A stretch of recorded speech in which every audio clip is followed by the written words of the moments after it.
របៀបបង្កើត page Facebook បង្កើត page Facebook និយាយទៅស្រួលទេឲ្យតែបងប្អូនមើលតាមវីដេអូនេះជប់ទៅដឹងតើចេះកើតមិនបងជួយពីថាវិនុយ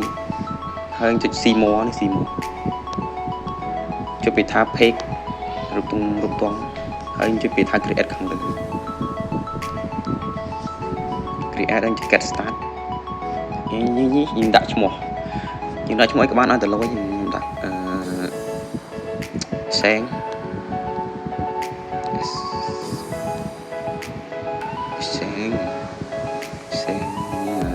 ហាក់គី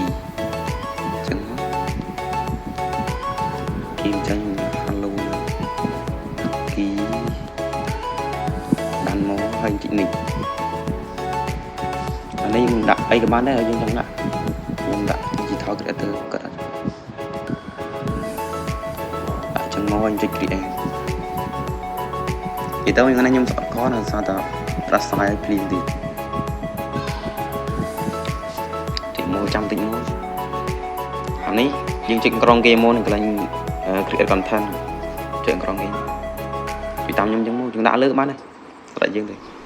ចុច continue មកអានេះចុចនេះមកមិនរៀបចំអីញញ៉ាយទេអានេះ invite friend មិននេះចំក្រោយដាក់មក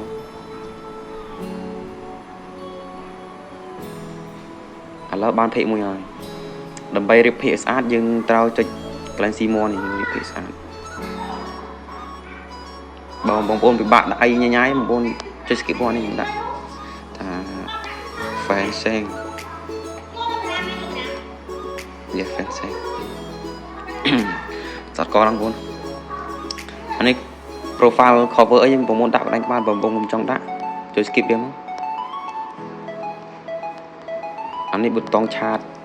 យើងចង់ដាក់តាណាក៏បានដែរដាក់ទៅ WhatsApp ក៏បានដែរមិនដាក់ទេខ្ញុំវិញដាក់ទៅ Messenger វាឆាត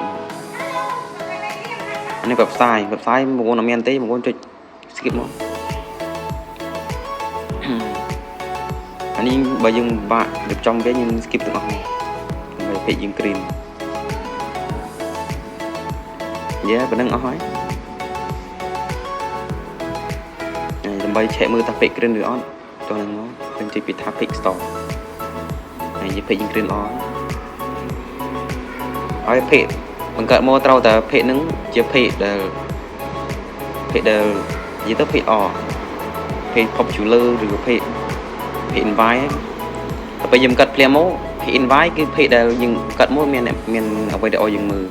ដូចជាមាន story មាន poster មានវីដេអូមានអីឲ្យយើងមើលនេះហៅ page invite ចំពោះចង់ដាក់ profile អីក៏ដាក់ដែរបើខ្ញុំមិនចង់ដាក់ទេយើងបងប្អូនតែប៉ុណ្្នឹងឯងជាចុងក្រោយសូមឲ្យបងប្អូនជួយ subscribe និង like នឹងផង